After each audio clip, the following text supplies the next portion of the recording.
Muy buenas a todos, aquí los saludo como siempre. Una alegría grande de estar comunicándome con ustedes. Hoy tengo algunos temas, pero principalmente voy a hablar del tema de Panamá. Pero antes de comenzar con el tema de Panamá, que es lo más importante y de lo que voy a hablar más, quisiera hacer dos comentarios de cosas nuevas que me surgieron en el último minuto. Eh, lo primero que quiero comentarles es que Manuel hizo una directa ayer, habló de Manuel Milanés, por supuesto, eh, muy sustanciosa, me encantó y toca unos puntos de actualidad, como el problema este de el deseo que hay de algunas personas de llevar una multitud a Washington a solicitar la liberación de los presos políticos. Y entonces sobre eso yo quiero hacer un comentario. Manuel fue bien claro, no hay que agregar nada, pero lo que sí quiero es también dar mi opinión sobre el asunto y quizás también mis razones, que son las mismas que puso Manuel, exactamente las mismas. Pero bueno, yo quiero poner mi detalle y quiero dar mi opinión porque es importante. Por dos razones, no solo porque Manuel hizo el comentario, sino que en Facebook también Rodríguez hizo un comentario muy acertado. Eh, claro que yo pienso también que el comentario de él fue un poquito intelectual y quizás no las personas que lo oigan en general no van a captar todo la profundidad de su mensaje.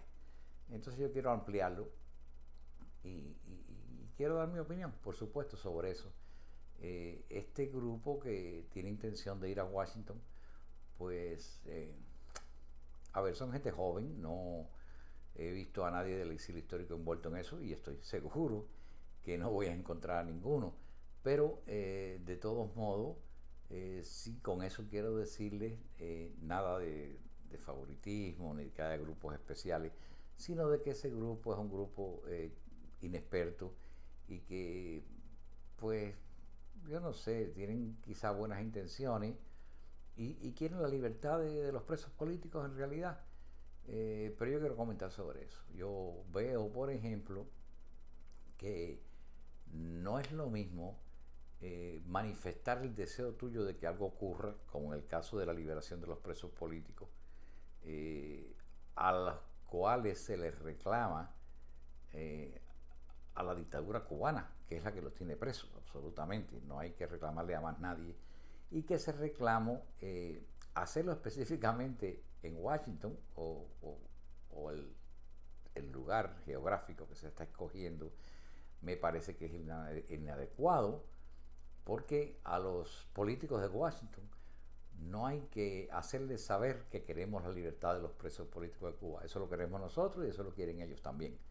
Entonces es una redundancia el ir a solicitarle a alguien que ya quiere algo, a que lo solicite también porque no está en sus manos resolverlo. El reclamo se le hace por ejemplo, al mundo. Y si tú le vas a hacer un reclamo al mundo y hacerle saber que todos los cubanos queremos la liberación de los presos políticos, o muchos cubanos lo queremos, entonces las manifestaciones se hacen al mundo entero, pero se hacen en tu patio. Si yo quiero expresar mi opinión, la expreso desde mi tribuna, por ejemplo aquí, o se la expreso personalmente a un amigo, o la ofrezco desde mi casa.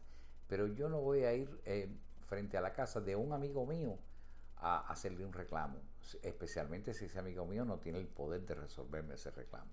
Entonces ir a la casa de alguien, a la puerta de alguien, pues me parece, bueno, no voy a decir la palabra porque la voy a explicar primero. Nosotros, los cubanos, estamos divididos en dos grupos, los que hemos estado mucho tiempo dentro de la democracia o hemos vivido dentro de la democracia representativa de los Estados Unidos, y el otro grupo de cubanos que es más joven, es más reciente y no tiene experiencia de cómo manifestar su deseo y distinguirlo de lo que es un reclamo y de lo que es una protesta y de lo que es una opinión. Entonces, lo que han aprendido en Cuba los cubanos de esta nueva generación es solamente ir a protestarle a casa de otra persona. Se va en Cuba, por ejemplo, se iba a la plaza a reclamar al imperialismo porque si tú le vas a reclamar el imperialismo, pues lo haces de manera pública frente al mundo, desde tu tribuna, como hago yo por ejemplo ahora, desde mi plataforma, y se lo expresas al mundo. Y si tú vas a la puerta de la casa de la persona, lo que estás es repudiándolo. Eso fue lo que aprendieron en Cuba, aprendieron a repudiar, aprendieron a ir a la casa del enemigo, del rival, y hacerle una protesta. Entonces esa visita a Washington yo la veo tal como la vio Manuel y como la van a ver muchísimos de ustedes y como la ven casi todo el que yo conozco, pues es realmente un acto de repudio que se le va a hacer al nuevo presidente y a los nuevos políticos que ha nombrado el presidente Trump para gobernar junto con él. Entonces estoy apuesto a eso, por supuesto. Y entonces, basándome en ese comentario, también abordo el tema en que Rodiles ha planteado esto, que con el problema del señor Otaola y el concierto que tenía un cantante cubano que no sé si vive aquí, si vive allá, si vino de visita, ni lo sé, ni me interesa tampoco. Pero bueno, esa ha creado una división de nuevo entre los cubanos y es una división no política, es una división, podamos decir, cultural. No lo creo, porque yo no hablo de reggaetón, ni de música cubana, ni de fiesta, ni nada, pero Otaola sí lo hace. Entonces Otaola da sus opiniones y, por ejemplo, él opinó equivocadamente que este jovencito no iba a tener ningún éxito en hacer un concierto en un estadio donde cabían aproximadamente 20.000 personas. Y por supuesto que se probó que estaba equivocado. ¿Y qué pasa? Que la gente que participaron ahí estaban muy contentos de que con su número habían vencido la predicción de Otaola de que él no tenía éxito. Yo no le veo a eso ninguna importancia. Una persona opinó que no llenaba el estadio y se le probó que estaba equivocado. Eso es para mí completamente irrelevante.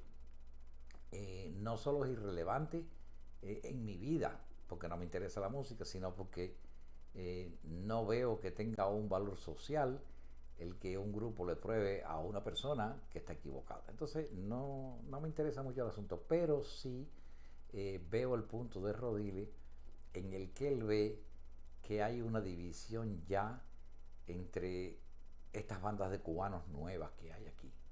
Y cuáles son sus intenciones. Por ejemplo, ahí en el estadio ellos pudieron manifestar lo que les daba la gana, pudieron haber dicho que cualquier cosa que fuera política, por ejemplo, y no lo dijeron. Entonces esa masa que estaba ahí no tiene ningún interés político definido, y si lo tenían no tuvieron la inspiración o no le dieron la importancia de poder decir, por ejemplo, queremos que se liberen los presos o queremos que... Quiero decirle, con esto no quiero decir que la manifestación de liberar los presos tenga más valor que la no manifestación de ellos.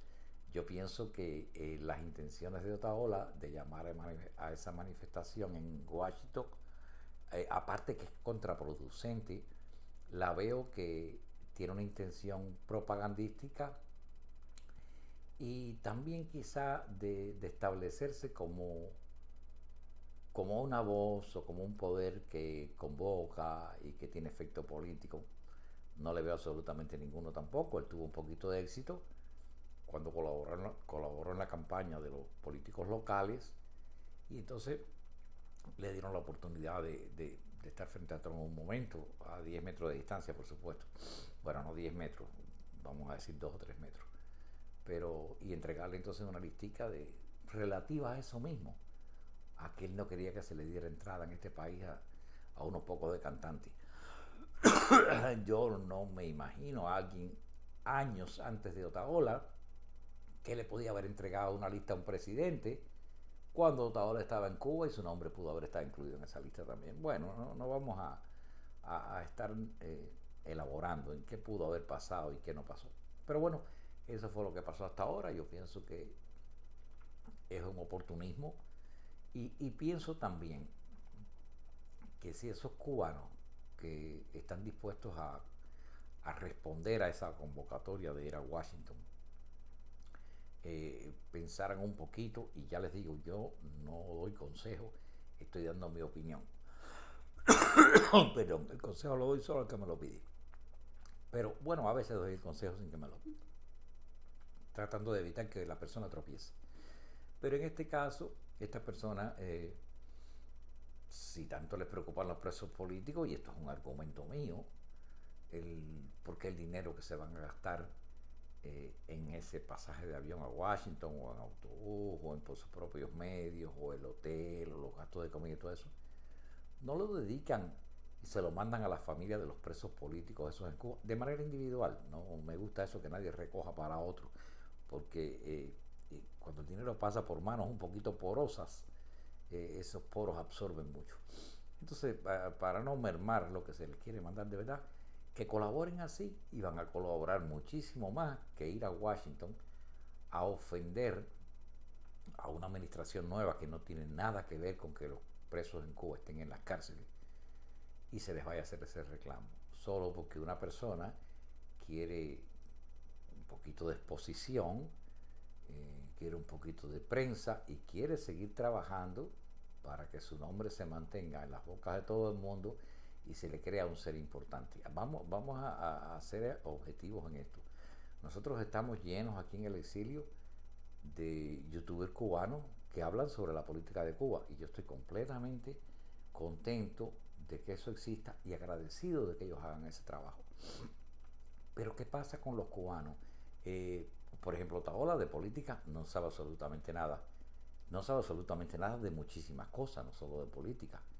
Otaola posiblemente no tuvo ni un grado escolar, y digo en conocimiento general, tampoco es muy avanzado en eso. Él no puede citarte un autor de un libro, ni te puede citar un hecho histórico que haya pasado en el mundo. Esas cosas son, pero no él solo.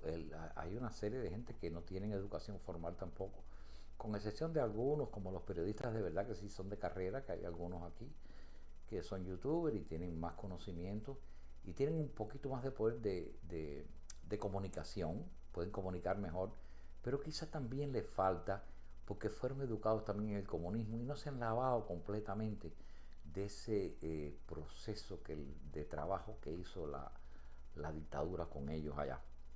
Entonces no creo mucho en ellos tampoco. Pero bueno, los youtubers hablan de todo.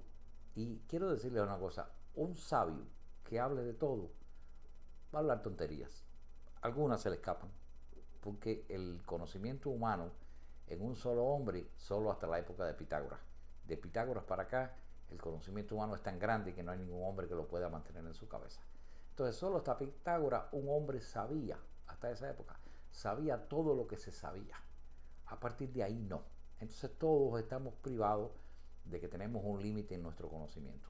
En el caso de los youtubers, imagínense ustedes, sin siquiera una educación propia, porque hasta los que se educaron propiamente y se graduaron en Cuba en una universidad de comunicación o de periodismo, de lo que sea, fueron educados por un sistema que les enseñó lo que ellos querían que aprendieran. Entonces esa gente ha venido para acá y poco a poco se ha ido iluminando, pero la iluminación no es como una lámpara que tú le enciendes y llega. La iluminación del cerebro va llegando poco a poco con hechos históricos y conexiones que uno hace con el pasado. Entonces, no le veo poder político ninguno a la convocatoria, no le veo ningún sentido a la convocatoria, la veo más bien ofensiva, porque los que queremos la libertad de Cuba, los cubanos, que desde que se llegaron aquí los primeros, desde antes del 59, han trabajado por mantener una posición política legítima dentro de la democracia, y han trabajado para buscar a sus representantes. Nosotros los cubanos somos los que más representantes tenemos de una nacionalidad cualquiera dentro del Congreso de los Estados Unidos. Y eso se ha mantenido, gracias a Dios. Yo tengo muchísimo miedo que cuando mi última generación desaparezca, estas nuevas generaciones estén abogando por preferir ir a una marcha ocasional al Capitolio a protestar, que decidirse a buscar votos y a buscar una persona que te defienda y que pueda hacer el daño que queremos nosotros que se haga la dictadura. Por ejemplo, todos sabemos que las 300 y pico sanciones que se le pusieron a Cuba antes que Trump dejara la primera presidencia, fue a causa del trabajo de Marco Rubio y de Díaz Balart. Perdone, pero cuando hablo mucho me da esta tos, no sé por qué, cosa de viejo. Entonces, eso es lo que quería hablarles nada más, que analicen sobre eso, que miren esa situación en la que estamos metidos y en la que se están dejando desviar, se están convirtiendo en basura que dejan que el río la arrastre. Y el hombre no debe ser así. Nosotros no somos basura que el río nos pueda arrastrar. Entonces, una corriente, por muy fuerte que sea, nosotros sabemos definirnos y nadar para la orilla correcta. Así que yo les pido por favor que lo piensen. No le estoy haciendo ningún boicot, pero si pudiera destruir esa visita a Capitolio, yo no voy a ser político como Milanés y decirles que mi opinión no es mi opinión y es mi deseo, que eso no ocurra, porque es denigrante para mí como cubano, porque me siento como que el pueblo norteamericano me está viendo a mí como un malagradecido que protesta frente a una presidencia que ni siquiera ha tomado el poder. Y segunda, porque va contra mi intención de trabajar siempre con los políticos que ya nosotros nombramos para que entonces nos colaboren en la causa de Cuba. Nosotros no tenemos ningún poder. Perdonen por estas dos consecutivas, eso cuando hablo mucho me pasa. Nosotros no tenemos ningún poder para cambiar nada. Nosotros somos muy poquita gente, sabemos que aquello nada más que sale a balazo y nosotros no tenemos la cantidad de hombres suficiente como para hacerle frente a aquel ejército. Aparte que tenemos regulaciones que nos impiden hacerlo desde aquí, que tenemos regulaciones de armarnos y cosas así también. Esas son las cosas por las que queremos luchar nosotros y liberarlas y restablecerlas a como estaban antes y a tener la libertad, incluso a poder utilizar a esos políticos locales que tenemos nombrado dentro de dentro del gobierno de los Estados Unidos y que colaboren con nosotros en esas ideas.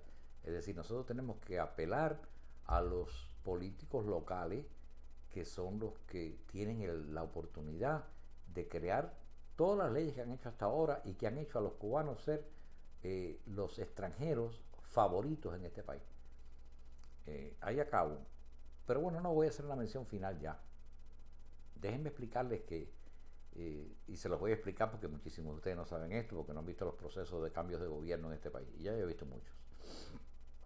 Cuando una administración cambia para una nueva administración y se sale de la línea del partido gobernante, es decir, cuando están gobernando los republicanos y después entran los demócratas, o cuando están los demócratas y entran los republicanos, hay un vuelco de personal dentro del sistema administrativo de los Estados Unidos. ¿Qué pasa? Que, por ejemplo, ahora el presidente Trump ha nombrado una serie de gente que van a ser las cabezas que él quiere que gobiernen, porque son los que van a llevar a cabo sus ideas y sus proyectos. ¿Qué pasa? Que hay una nata enorme de capas de directores de diferentes departamentos, ministerios y agencias por debajo, que a eso no se les va a cambiar a todo. Es decir, el nuevo que entra a dirigir una agencia específica quizá limpie un poco y ponga un poco de gente a su favor. Pero quedan muchos empleados ahí que trabajan de administración en administración y son expertos. Y pongo por ejemplo el caso del que voy a hablar, inmigración. En el caso de inmigración, lo que son los cuerpos de ICE, que creó Bush, el ISIS, que es el que controla la inmigración, pasaporte, extranjería, los cuerpos de defensa de guardafronteras en los puertos de entrada de los Estados Unidos, toda esa gente, pues esos son más bien burócratas que se mantienen ahí haciendo su trabajo. Y esa gente, su intención es avanzar en su carrera. La intención de ellos es avanzar en su carrera. Todos quieren que se les ascienda y que ganen mejores puestos. ¿Qué pasa? Que ahora con este cambio que ha habido de Trump, ya en el caso de la inmigración está trabajando basándose en las ideas del nuevo gobierno.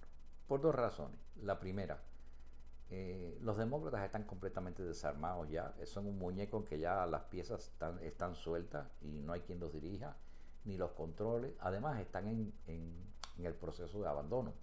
Ya todos ellos están saliendo de sus posiciones, están preparando para dónde se van a mudar, dónde van a vivir, qué nuevo trabajo van a tener y cosas así. Entonces ya ellos no tienen aplicación ninguna. Pero estos puestos inferiores todos saben cuáles son las intenciones de la nueva presidencia y quieren asegurarse su puesto y quieren asegurarse los ascensos. ¿Qué pasa? Que ya están trabajando en base a esas ideas.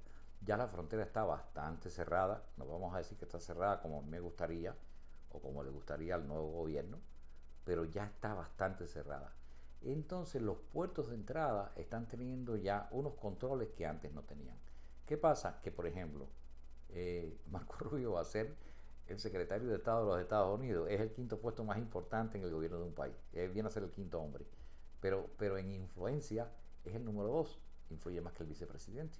Entonces está Trump y después está en el orden de poder político, está Trump primero y está Marco Rubio después. Así que tenemos una persona que ha manifestado muchísimas veces su problema con la de los cubanos viajando a Cuba.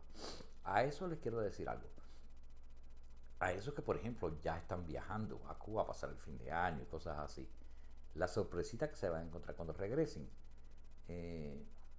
Si tú eres ciudadano americano, ya hay un control establecido y hay una ley norteamericana que te prohíbe viajar a Cuba. El ciudadano americano no puede viajar a Cuba y tiene sus excepciones. Si vas a viajar por problemas religiosos, si vas a viajar por intercambio cultural o cosas así, ya otros presidentes han establecido las reglas para eso.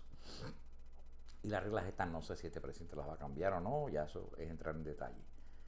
Pero ya los ciudadanos americanos tienen un control. Los que no tienen ese control son el resto de los cubanos que no son ciudadanos americanos y que tengan cualquier tipo de forma o clasificación en su manera de entrada, pues van a estar sujetos a otro tipo de medidas. Todo el mundo sabe, si ha salido de este país, que cuando usted entra hay dos líneas, la de los ciudadanos y la de los no ciudadanos.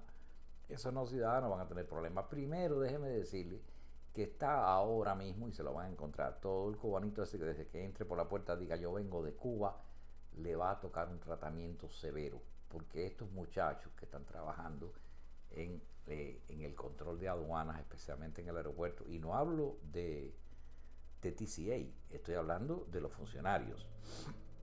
Estos funcionarios están muy estrictos, tienen directas orientaciones ya de su jefe que quieren conservar sus puestos con la administración Trump. Entonces ya están haciendo lo que Trump quiere. Es decir, que sin que haya ninguna medida, sin que haya ninguna ley, ya se está poniendo mano dura. Entonces tengan mucho cuidado esas personas que tienen un estatus tan valiante y que porque tengan una residencia no crean que están con los pies plantados en los Estados Unidos, que tengan mucho cuidado para que no tengan problemas en el futuro. Esa es lo último que quería decir y ya para no extenderme más porque quiero dedicar mi directa al caso a qué me refiero hoy de Panamá. Entonces, bueno, vamos a hablar ya de Panamá. Los propósitos de Trump más importantes que mencionó durante su campaña y durante sus discursos que ha dado consecuentemente, durante las entrevistas que ha hecho, pues se ha enfocado en lo que es la inmigración y la economía. Primero, la inmigración hay que controlarla, eso no tiene discusión. Un país tiene que controlar sus puertas. Usted como dueño de su casa tiene que saber a quién deja entrar y a quién no. Entonces, el otro punto es la economía. Y eso es importante también. Él quiere que América vuelva a ser grande y para volver a ser grande hay que reforzar la economía que se está yendo como agua entre los dedos. Entonces, sobre eso Trump ha hecho muchísimos comentarios. Él es un comentador número uno. Ha hecho comentarios sobre Puerto Rico, ha hecho comentarios sobre Groenlandia, que la quiere comprar, sobre Puerto Rico que es capaz de cambiarla por Groenlandia. Eso lo dijo en su primer periodo. Ha hablado sobre Canadá, que tiene que cuidar más las fronteras norte, que tiene que colaborar con más dinero en el caso del soporte o el apoyo a las fuerzas de combate de la OTAN. El Canadá paga el 2.5% de su Producto Interno Bruto y tiene que pagar el 5%, entonces no lo hace. Estados Unidos tiene que poner el resto del dinero y Estados Unidos no quiere estarle pagando la defensa a otro país. Y en el caso de México tiene otro problema también, tiene el problema y con Canadá y México pasa casi todo lo mismo, pues son países fronterizos. están penetrando los ilegales y está penetrando la droga. Entonces, ¿qué pasa? Que en el punto de la droga, ahí tenemos también a Panamá, donde a través del canal se ingresan toneladas de droga que van a la costa este de los Estados Unidos y se distribuyen por los países y los puertos. Recuerden que son miles y miles y miles de contenedores al día que entran a Estados Unidos. No se puede revisar personalmente. Hay tecnología, hay cámaras y qué sé yo, pero también hay una serie de artimañas que hacen la gente que trata de los smugglers, los importadores de droga a los Estados Unidos, que usan sistemas cada vez más sofisticados para que esa droga entre también. Entonces, los problemas de Trump específicamente con Panamá y con México son dos. Primero, que nos están entrando, o por ahí entraron y siguen entrando, los millones de ilegales, millones. Panamá, la gente sale del Darién y entra, Darién, un territorio panameño, después que sale de Colombia, digo. Ahí lo controlan las pandillas, lo controlan los delincuentes, lo controlan los carteles, pero el gobierno panameño no controla nada ahí. Hay asesinatos, hay violaciones, hay tráfico, hay de todo y Panamá no controla. Y entonces por ese istmo tan estrechito han pasado todos los millones de ilegales que vienen viniendo desde abajo. Por ahí pasan todo tipo de suramericanos y centroamericanos y caribeños, pero pasan también asiáticos y pasan también gente del Medio Oriente y pasan rusos y pasan polacos y pasa de todo. Todos atraviesan Panamá y Panamá nunca ha levantado un dedo para detenerlo. Eso ofende a los Estados Unidos, que es un país que se supone que sea amigo, donde el intercambio comercial con Estados Unidos es altísimo, donde Estados Unidos sale perdiendo en ese intercambio comercial, no hagan nada por detenerlo. Y la misma historia ocurre con México. Todos los que Panamá dejó pasar, también México los dejó pasar. Pero no solo México los dejó pasar, México los espera en su frontera sur, los monta en autobuses, les hace caminar el recorrido, les tiene paradas de detención donde se les da comida, se les da alojamiento y se les da techo, y al otro día o los 2 o 3 días después que están repletos y llenos y satisfechos y descansados del viaje, los monta en autobuses de nuevo y continúan el paseo y los organiza y se los pone todos en la frontera. Eso también es ofensivo para los Estados Unidos. Entonces, de México les puedo decir que tenga cuidado esa señora, porque el único plan que existe organizado, y se puede meter en Google y buscarlo, ahí está, hay incluso un libro, el único país donde hay un proyecto escrito para invadirlo es México. En este país hay un proyecto con planes específicos bien claros de hace muchísimo tiempo, y ahí está. No se ha hecho nunca por ningún otro país. Es más, países que se han invadido ni siquiera se ha hecho un plan tan elaborado y tan preciso como ese. Y aquí lo tenemos. Entonces, vamos a ver en el futuro encontronazos con las autoridades norteamericanas, quizá incluso haciendo operaciones dentro de México. Y vamos a ver cómo México se porta en esto. Entonces tenemos el problema de Panamá también. Y ya voy a lo de Panamá. Ya les expliqué claramente lo que pasó, por ejemplo, con cosas como Puerto Rico. Puerto Rico es un país, bueno, no es un país. Puerto Rico nunca ha sido un país. Puerto Rico nunca ha escrito una constitución. Puerto Rico nunca ha nombrado un presidente. Puerto Rico nunca ha tenido una asamblea. Puerto Rico no ha sido nación nunca. Puerto Rico ha sido un pedazo de real estate, o de, vamos a decir, una propiedad que fue propiedad como colonia de España y después pasó voluntariamente a manos de los norteamericanos, que la liberaron y ellos dijeron: no, queremos que se queden aquí ustedes. En Puerto Rico cada 2 años más o menos, algo así, se hacen elecciones para definir el estatus del país, y el 80% vota para mantenerse tal como está. Hay un 5% algo así que vota por la independencia, y hay otros que quieren ser anexionistas. Entonces Puerto Rico nunca ha sido país. Entonces no se hable de, de la libre determinación de los pueblos, el derecho. No hay nada, ahí no hay ningún pueblo. ahí hay un grupo de personas que están agrupadas sin gobierno y han decidido vivir bajo el ala de, en este caso, del gobierno de los Estados Unidos. Pasa lo mismo con el caso de Groenlandia. Groenlandia siempre estuvo bajo la corona, primero fueron colonia de Dinamarca y después escogieron pues ser una especie de Estado Libre Asociado, parecido así como Puerto Rico, una situación de esas extrañas, pero no son país. Tiene, si mal no recuerdo, 146.000 habitantes. Eso no les da ni siquiera para crear un gobierno, porque un gobierno requiere muchísimas más personas. Por ejemplo, yo les pongo un ejemplo sencillo. Un país necesita tener embajadas y hay 184 países. Vamos a suponer que no tenga una embajada en cada país. Vamos a ponerle que quiera poner embajada nada más que en 40 países. No tienen dinero para montar embajada y mantenerla. Esos 145 no pueden mantenerse.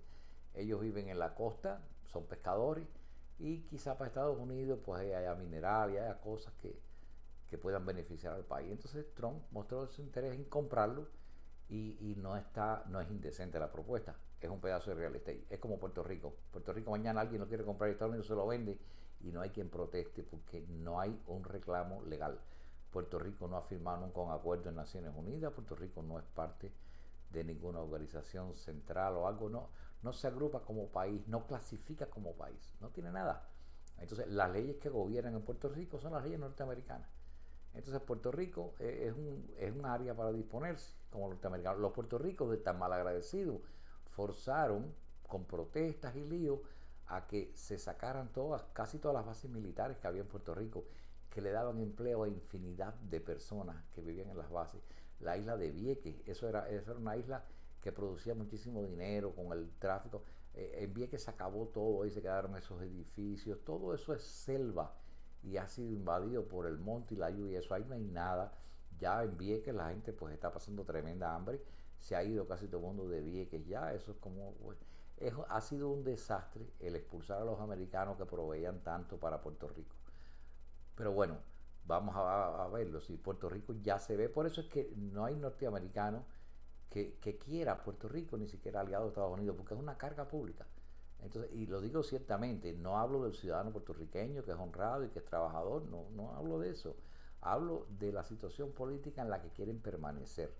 Es como en lo que hablaba yo, nos reíamos, una vez Reagan nos dijo, en una reunión de grupo así, nos explicó qué cosa era un anexionista y nos dijo, bueno, que usted tenga una casa, que usted tenga una hacienda, que usted tenga mujer y que usted tenga hijos y que usted vaya y que tenga ganado y que usted vaya para casa del vecino y le diga, mire señor, acuéstese con su esposa, edúqueme a mis hijos, críeme el ganado y usted es el dueño de la casa, usted es el que manda ahí, yo no quiero mandar. Eso es lo que es un anexionista.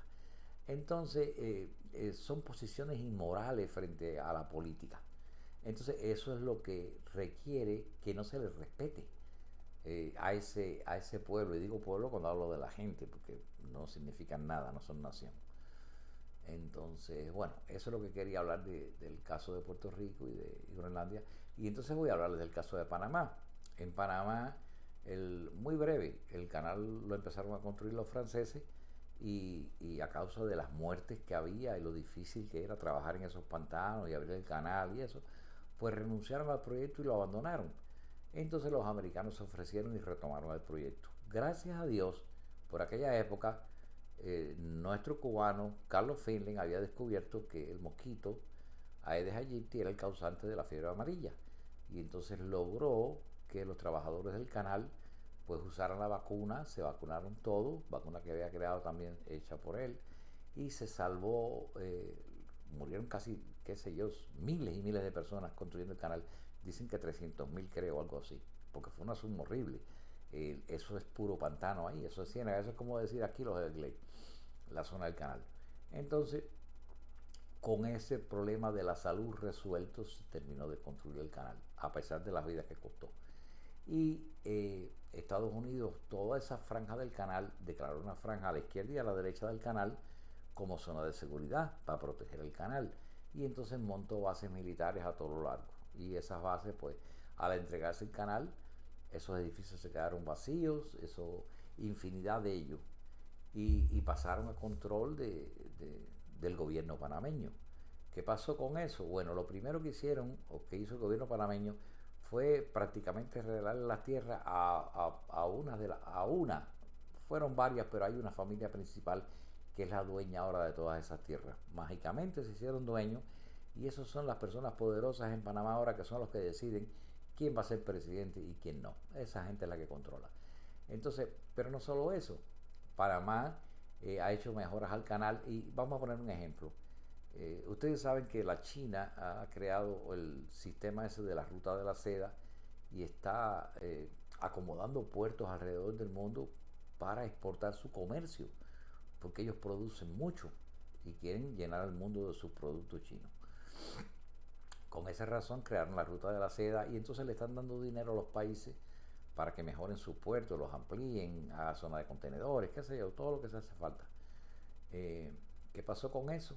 Que empezaron a hacerlo y hay muchísimos países pobres que, digamos, por ejemplo, esto es un ejemplo, una cifra imaginaria. Usted tiene $1.000.000 para mejorar su puerto. Y entonces los chinos vienen y le dicen, no, pero con 100 no vas a hacer nada. Y ellos saben que es verdad, que no pueden hacer nada con ese millón. Y los chinos vienen y se gastan $100 millones y le hacen un puerto maravilloso.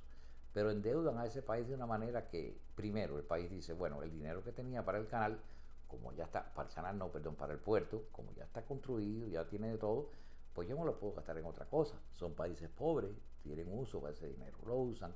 Y cuando llegan los pagos del canal, llega un momento en que los pagos se escalonan de una manera que llega a un punto que los países no pueden pagarlo. Y cuando no pueden pagarlo, ya ha pasado a países que han perdido su puerto y queda en manos de los chinos. ¿Qué está pasando con Panamá? Que Panamá entró en el jueguito ese, que también Bukele cayó un poquito, porque le hicieron su librería y cosas así, pero bueno, él como inteligente después dio un paso atrás. Los chinos están invirtiendo en toda Latinoamérica y en Panamá específicamente, porque Panamá no solo es un pedazo de real estate, no solo son los puertos panameños, es decir, los que están en la costa del Atlántico y en la costa del Pacífico, sino que es mucho más. Es un centro vital de comunicación entre los continentes.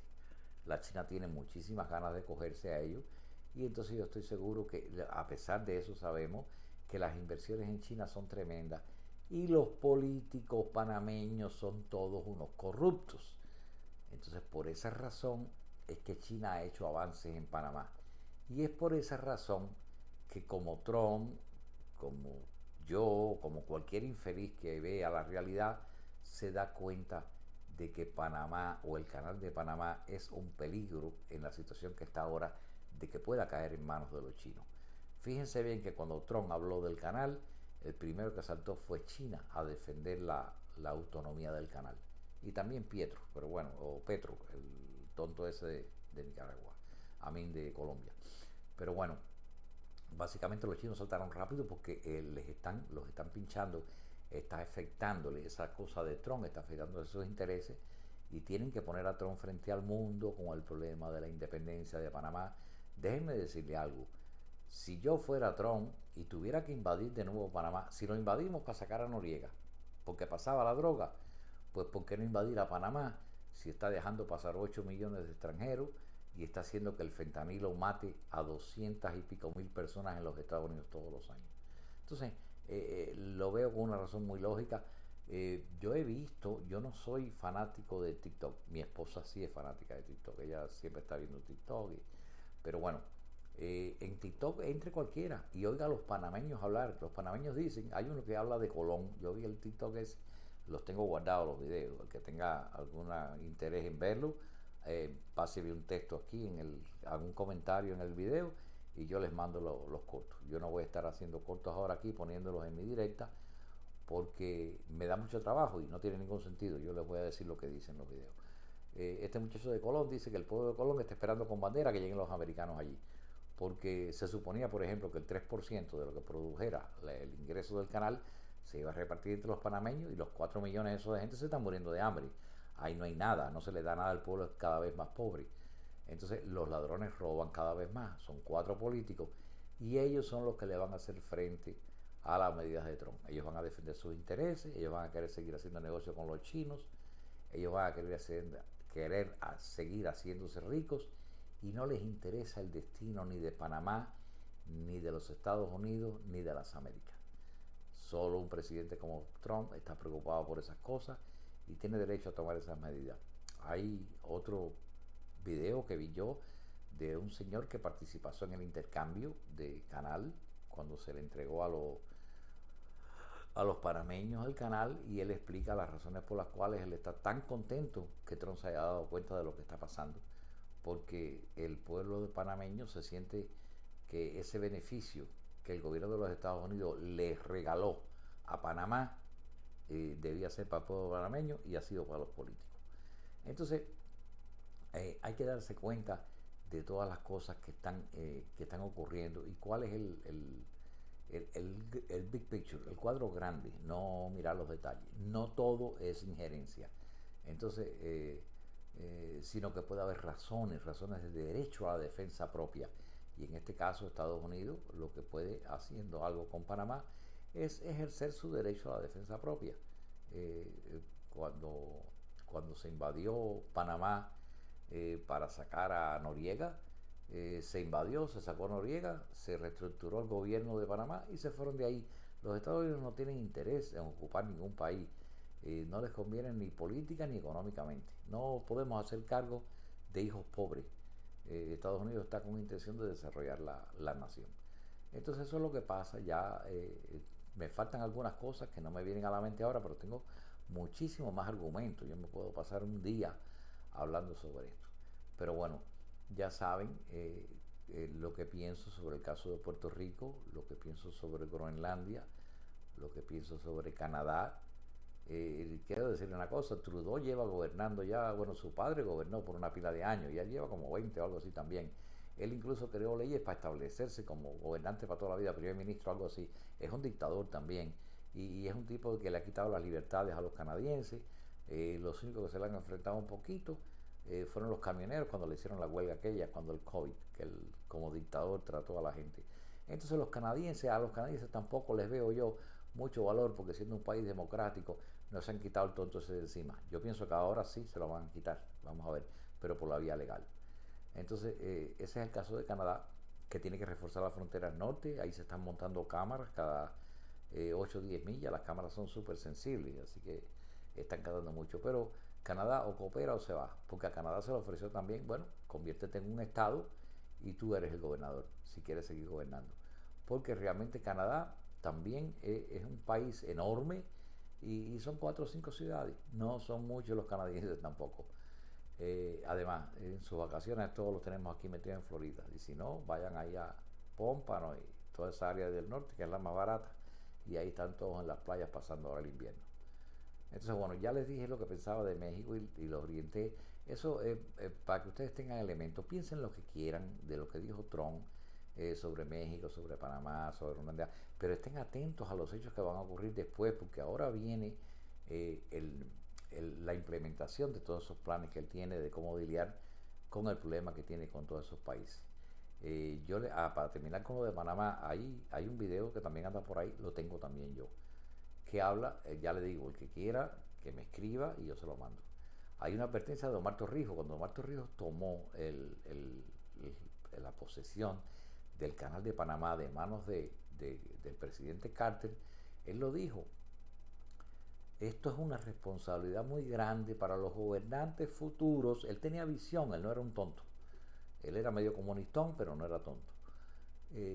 Tenemos que tener la visión, estos gobernantes futuros, de que nosotros recuerde que Panamá, cuando se habla de Panamá, se habla de los acuerdos del canal. No hubo un solo acuerdo, hubo varios acuerdos, y hay uno de los acuerdos que es garantizar la neutralidad del canal.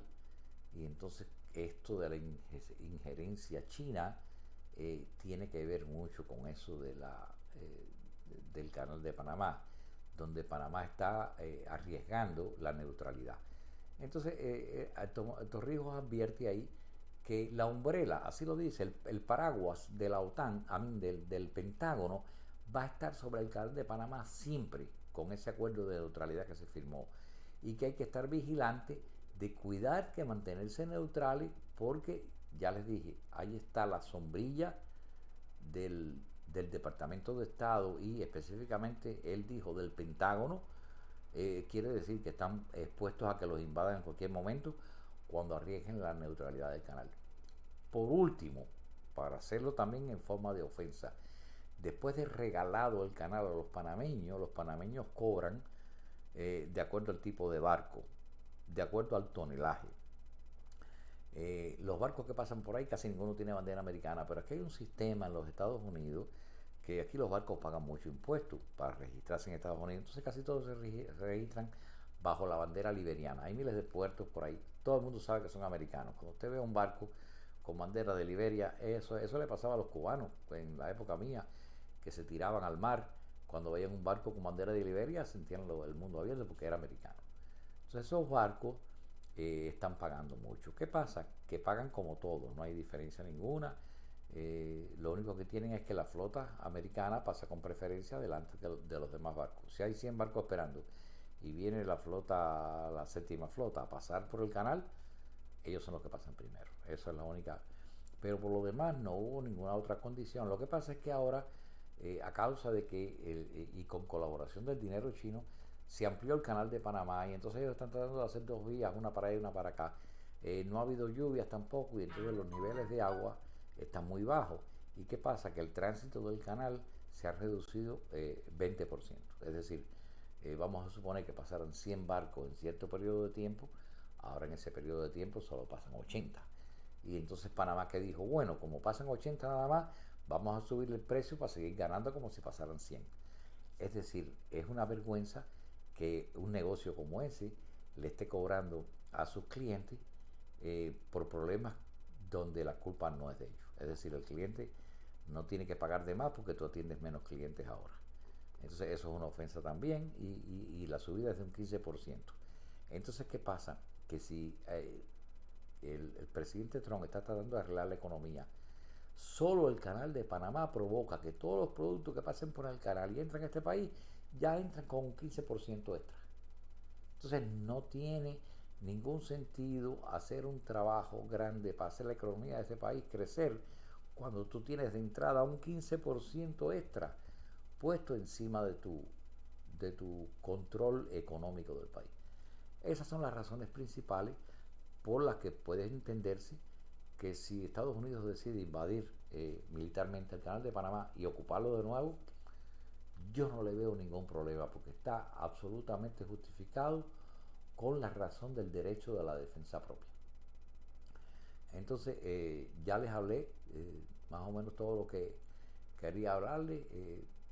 Ahora, otra pérdida, Estados Unidos perdió todas las bases norteamericanas que tenía el canal para custodiarlo. Entonces va a tener que llevar barcos para custodiarlo también. Entonces, pues ya los que saltaron a la palabra de Trump fueron los chinos y Petro quizá de apoyo porque le pagaron algo. Entonces eso es todo lo que quería hablar sobre el tema. Yo espero que ya con mis argumentos, el que entendió, entendió, el que no entendió, no entendió, el que me crea, el que no, que busque la información porque toda la he dado cierta y correcta. Pero ya tienen una opinión para prepararse en el futuro para cualquier cosa que ocurra sobre la historia del canal de Panamá, cualquier cosa nueva que se presente, que ustedes puedan pues tener un sentido de entendimiento de lo que está ocurriendo. Ya saben por qué está ocurriendo y bueno, ya les di un poco de razones. Yo creo que terminé hoy. Tengo asuntos muchísimo más importantes, directas más importantes, pero no estoy en capacidad de revelar todo absolutamente en este instante y tengo que ir poquito a poco. Así que ya saben, me despido de ustedes, que pasen buenos días y nos vamos a encontrar de nuevo quizá antes que termine el año.